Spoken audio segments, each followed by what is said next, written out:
اسی قرآن پڑھنے والوں کی مخالفت کرتے ہیں، اسی قرآن کو نہیں ماننے کی کوشش کرتے، تو اس میں بھی ٹینشن مت لینا، قرآن سمجھنا سب کے بس کی بات نہیں، جی بے شک، نہ قرآن پہ عمل کرنا سب کی بات ہے۔ اللہ جسے چاہتا ہے وہی قرآن پڑھتا ہے، اللہ جسے چاہتا ہے اسی کو قرآن پہ عمل کراتا ہے، وگرنہ تو بہت سے ایسے ہیں سامنے قرآن پڑھا جا رہا ہے پھر بھی قرآن کی مخالفت کرتے ہیں۔ اللہ اللہ، یہ حقیقت ہے، دیکھا گیا ہے۔ کیا کربلا میں جو مخالفت ہو رہی تھی امام حسین کی، وہاں رحمت آ رہا تھا کوئی مخالفت کرنے؟ اوم پرکاش آیا تھا؟ نہ، سب نماز پڑھنے والے کھڑے تھے۔ جی بھائیوں سمجھ رہے نہیں سمجھ رہے؟ سب وضو کرنے والے کھڑے تھے، سب روزہ رکھنے والے کھڑے تھے، اور مخالفت ہو رہی تھی۔ جی امام حسین بھی کربلا میں قرآن لے کے آئے تھے، اور یزیدی بھی کہہ رہے تھے ہمارے ساتھ بھی قرآن ہے۔ وہ ایسا تھوڑی کہہ رہے تھے کہ ہم قرآن کی مخالفت کر رہے ہیں، نہ، انہوں نے جو کربلا میں اعلان کیا تھا انہوں نے یہ کہا تھا معاذ اللہ نواسۂ رسول باغی ہو گیا شریعت کا، معاذ اللہ، اس لیے ان کا سر قلم کرنا ضروری ہے، ہم شریعت کی حفاظت کر رہے ہیں۔ یہ اعلان کر کے امام حسین سے علم بغاوت بلند کیا تھا، لیکن قرآن کہہ رہا ہے تم بھی قرآن لے کے چلو، حسین بھی قرآن لے کے چلے، لیکن دونوں نہیں ہو سکتے حق پر۔ قرآن کہہ رہا ہے یضل بہ کثیرا ویہدی بہ کثیرا، بہت سے لوگ قرآن پڑھ کے ہدایت پائیں گے اور بہت سے گمراہ بھی رہیں گے۔ صحیح بات، قرآن پڑھ لیں یار پھر بھی چغلی کر رہے ہیں، قرآن پڑھ لیں پھر بھی جو ہے لوگوں کی مخالفتیں کر رہے ہیں، قرآن پڑھ لیں پھر بھی لوگوں کو ستا رہے ہیں، قرآن پڑھ لیں پھر بھی نہیں سمجھ رہے، قرآن پڑھ لیں پھر بھی شریعت کو نہیں سمجھ رہے۔ وجہ کیا ہے؟ وجہ یہ ہے کہ دل کا جو ہمارا خانہ ہے وہ تقوی سے خالی ہو گیا، اور جب تک کہ دل میں تقوی نہیں پیدا ہوگا، جب تک ایمان کامل نہیں ہو سکتا، جب تک تقوی پیدا نہیں ہوگا، جب تک اللہ کو اچھے سے نہیں پہچان سکتے، جب تک تقوی پیدا نہیں ہوگا، جب تک مصطفیٰ کی محبت تمہارے سینے میں گھر نہیں کر سکتی، تقوی ضروری ہے۔ قرآن نے صاف اعلان کر دیا، اے ایمان والو پہلے تقوی اختیار کرو بعد میں سچوں کے دامن پکڑو۔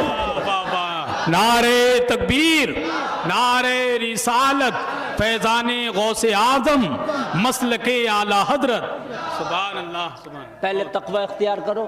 یا ایھا الذین آمنوا اتقوا اللہ وکونوا مع الصادقین، اے ایمان والو تقوی اختیار کرو اور سچوں کے ساتھ ہو جاؤ۔ تقوی اختیار کرو اور سچوں کے ساتھ ہو جاؤ۔ آیا تقوی بھی ہے کہ نہیں؟ ہم تو پہلے دعویٰ کر رہے ہیں صاحب میں نے تو غوث اعظم کی ایک دیغ بنا لی، میں تو صاحب سچوں کے ساتھ ہوں۔ میاں دیغ بنانے سے سچوں کے ساتھ نہیں ہو جاؤ گے، نہ خالی ایک دن جلسے میں آنے سے سچوں کے ساتھ ہو جاؤ گے۔ اللہ فرما رہا پہلے تقوی تو اختیار کر لو، اس کے بعد سچوں کی بارگاہ میں آؤ، پھر تمہیں دیکھو کیسے کمالات عطا کیے جائیں گے۔ مگر تقوی تو اختیار کرو۔ ہم ڈنڈی مار رہے ہیں، تقوی نہیں ہے۔ اگر ڈنڈی مار رہے ہیں تو وہ نہیں دیکھ رہا جس کی ڈنڈی مار رہے ہیں، مگر مولا تو دیکھ رہا۔ صحیح بات ہے، بے شک۔ اب ہم نماز پڑھ لیں ڈنڈی مار کے تو اب کہہ رہے ہیں مولانا نماز میں مزہ نہیں آ رہا، تو آئے گا ہی نہیں مزہ۔ جی کیسے آ جائے گا؟ ادھر ڈنڈی مار رہا ادھر نماز پڑھ کے کہہ رہا مزہ نہیں آ رہا نماز میں۔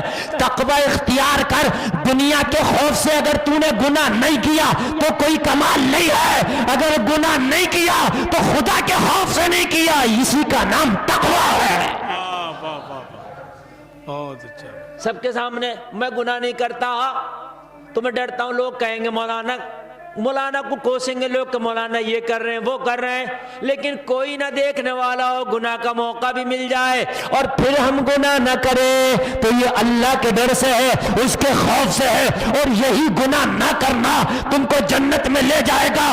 دنیا سے نہ ڈرو، ڈرنا ہے تو پروردگار سے ڈرو۔ اچھا ایک بات بتاؤں، جب تک ہم دنیا سے اللہ سے نہیں ڈریں گے نا تو پوری دنیا سے ڈرتے رہیں گے، یہ بھی سن لیجئے آپ۔ اور جس دن اللہ سے ہم ڈرنا شروع ہو گئے اس دن پھر دنیا ہم سے ڈرے گی، ہم نے دنیا سے ڈرنے کی ضرورت نہیں ہے۔ صحیح بات ہے۔ آج ہم سب سے ڈر رہے ہیں، سب کا ڈر ہمارے دل میں، حد یہ ہے کہ جن کی کوئی اوقات نہیں ان کا ڈر ہمارے دل میں. جب لوگوں اپنے دل سے تم اللہ کا ڈر نکال دو گے تو دنیا کا ڈر تمہارے دل میں آنے لگے گا. دنیا کا ڈر تمہیں ستانے لگے گا. کبھی بھوک کا ڈر ستائے گا, کبھی بیماری کا ڈر ستائے گا, کبھی غربت کا ڈر ستائے گا, کبھی اپنوں کی بے وفائی کا ڈر ستائے گا, کبھی مال کا ڈر ستائے گا, کبھی بزنس میں فائدہ نہ ہونے کا ڈر ستائے گا. آپ کو طرح طرح کے ڈر ستاتے رہیں گے, لیکن جس دن تمہارے دل میں اللہ کا ڈر پیدا ہو گیا اس دن ڈر بھی تم سے ڈرنے لگے گا. واہ واہ واہ واہ واہ واہ, بہت اچھا, ڈر بھی تم سے ڈرنے لگے گا. کیا بات. ہاں لیکن اللہ کا ڈر تو پیدا کرو, ہے ہی نہیں. جی ہم خالی چوراہے پہ کھڑے ہو کے کہہ دیتے ہیں بھئی ہم تو اللہ سے بہت ڈرتے ہیں. میاں تم کیا ڈرتے ہو؟ نماز ایک ٹائم کی نہیں پڑھ لے, خالی زبان سے کہنے سے اللہ سے ڈرتے ہو؟ بتائیے مجھے. بھئی میں بہت اللہ سے ڈرتا ہوں. پنچایت میں چلے گئے, ڈنڈی مار دی جا کے, جس کا پلہ بھاری تھا, بھاری آدمی تھا, مالدار تھا, پیسے والے تھا, اس کی سی بات کہہ رہا اللہ سے ڈر رہا تو. بھائیو حقیقت بات, تم تو آج کسی کی زمین پہ دعویٰ کر دو جاؤ, 10 آدمی تمہاری کہنے والے ضرور مل جائیں گے, ہاں بھائی بات تو صحیح ہے, سوچائیں مخالفت کر رہے ہو مگر 10 کہنے والے مل جائیں گے. نبوت کا دعویٰ کر دیا لوگوں نے, ان کے ماننے والے مل گئے. کوئی خدائی کا دعویٰ کر دے, اس کے ماننے والے بھی مل جائیں گے. یہ دنیا ہے, تمہیں یہ دیکھنا ہے کہ دنیا کا منہ دیکھ کے زندگی نہیں جینا ہے. اگر زندگی جینا ہے تو پروردگار کو سامنے رکھ کے زندگی جینا ہے. واہ واہ. میرا مولا ہے. جی میں نے اگر حق نہیں کیا تو میں نے مولا کو کیا جواب دینا ہے؟ تقوی, رضا الہی کے لیے کام کرنا. تقوی جی.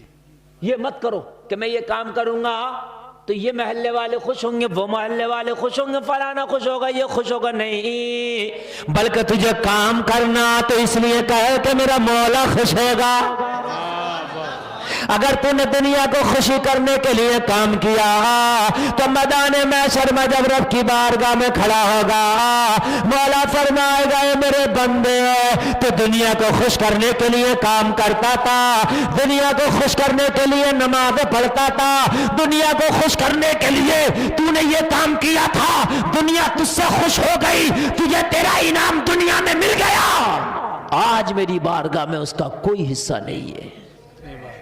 نہیں ہے کوئی حصہ. یار کہاں چلے گئے ہمارے تقوی؟